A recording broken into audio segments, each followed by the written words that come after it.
I work for Vibrant Warsop, CIC. We formed in 2014. I had no experience working in community. I was an IT project manager, and but through volunteering in the community, I started to get more involved, and that's, you know, that we as a group of like-minded people formed Vibrant Warsop. I grew up in Warsop, left when I was 21.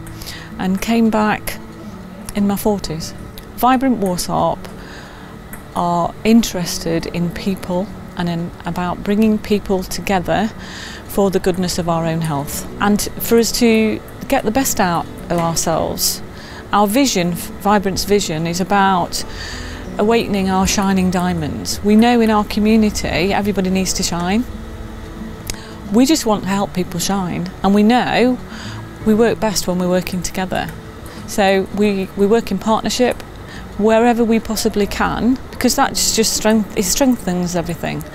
And I'd say partnership is in our DNA. We want to work in partnership with people. We don't have great ideas, we just support great ideas. And what we found is that working with people in the community, if you're working with someone who's passionate about something, they'll naturally put the energy into that to make it work.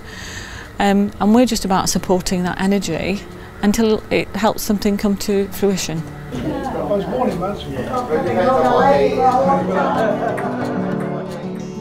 Vibrant has had a lot of support from Mansfield CVS over the years since we started. As I said, I'm not from a community development background, but working with Mansfield CVS introduced us to lots of support areas. So they first introduced us to Active Knots, and we've built that relationship over the years. So they're an amazing organisation, and I think if it wasn't for having a CVS around, we might have been pretty lost in terms of knowing who to talk to about support, etc. Locally, we were working with a lady called Mary who runs a carers group.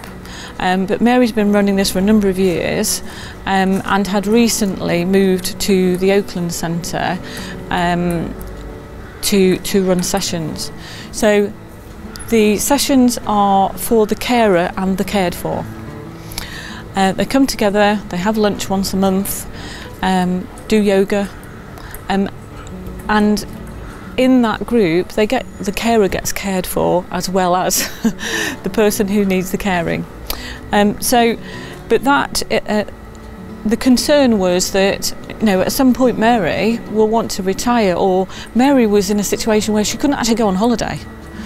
Or she could go on holiday, but she'd be worried about those people who weren't able to meet up because she wasn't around. And through Undefeatables, we've been able to get some support, which helps the Oaklands give Mary support. So it's kind of helped build that capacity, so that she's still managing the sessions as a volunteer, but she's got some support to do that, and it feels like this group now has some longevity, so that if anything happened to Mary, then it could continue, and God forbid anything will happen to Mary, but that's what happens in these communities. You'll have one person just kind of leading the way, and it gets a bit scary when there's no support. The breakfast meetings that Mansfield CVS run, we've been introduced to quite a few people at those sessions, at those networking sessions, and one of those people is Helen Dajinski. So she's a social prescriber, and I met Helen prior to lockdown, not realising how much I was going to need her help through lockdown, and so I wouldn't have made that link without Mansfield CVS. Making that link then means that we can go on throughout the lockdown period. Helen and I were already connected and were able to help each other. So where the people that Helen works with who need most vulnerable people, we're more aware of their needs, which we wouldn't have been before, and can give support where it's needed. Here, where the shed's located, where we're running the session today, we're right next door to the medical centre. So one of the things Leslie at Mansfield CVS recommended I should do is join the PPG, and I didn't know what PPG was. So it's a patient participation group. So I joined that. I met Aaron from Riverbank Surgery, and what we were able to do from a community perspective is advertise, help marketing, help get the messages out when there's a flu clinic, when things are going on. And we're starting to learn a bit more about what the centre needs in terms of, you know, more support. It's really important that district councils and county councils, other statutory provision, has these on the ground links. So for example, as residents, we get to know people, and as you get to know people, they share their stories. And only in sharing their stories can you then tap into what the true needs are. Because a lot of communities, they'll carry on. You know, if there is no support there, they will just carry on feeling lost and unsupported. Having people living and working in the area and then linking them to that statutory provision, you know, we feel as though we're acting as a bridge, that we can then talk to Mansfield CVS or talk to the district council to say, we've got this happening in our community, but these guys won't say anything and they don't know who to say it to. So can you find us any support? Is there support there? And lo and behold, okay, it's not always yes we can, it's well, how do we work that out together? If I hadn't been working with Active Knots and come to the Undefeatables presentations, because I'm aware I've working with Active Partners Trust and Mansfield CVS, if they tell me something's interesting, I'm listening because we work so closely together. So therefore, in terms of Undefeatables, if it hadn't been for that working in that partnership, I'd have probably seen the national campaign and it not gone any further. In terms of the work that we did through COVID and phoning people and keeping in touch with people, we were able then to say to them coming out of lockdown, you know, but that was specifically funded. You know, we wouldn't have had the capacity if we hadn't had some COVID funding to keep that, you know, to keep those phone calls going and checking in with people.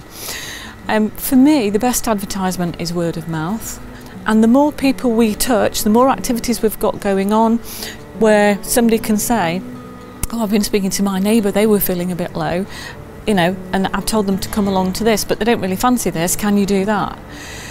I think you have to have a combination of everything. We use the parish news to talk about things, we Facebook, we email people on I think there's about 300 people on their mailing list locally. We want more because there's, you know, we've got 10,000, 12,000 residents, so we need, you know, we can reach more people. It's capacity, really.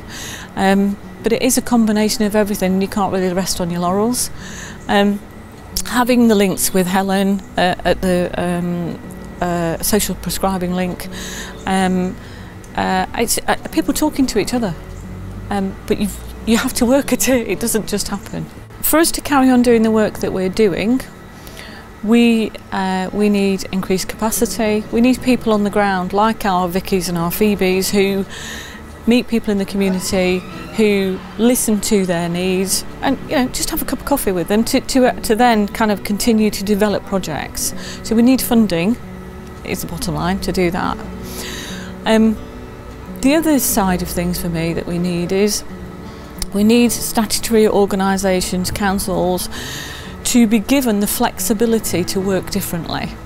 They have a model and they continue through that model.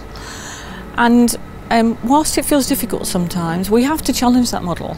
So if we're looking at introducing, I've already said, I think that we are a bridge organisation, so we're getting the bums on seats that need to improve their health. And it's not because they don't want to do it, it's just they need a means. They need to be able to feel safe to do it, and then we can help link them to the activities or support that they need. Councils need to kind of just take a step back and challenge their own framework sometimes in terms of, can we think about doing things differently in partnership with these community organisations, and how much more can we get out of it? Just having that conversation is really important.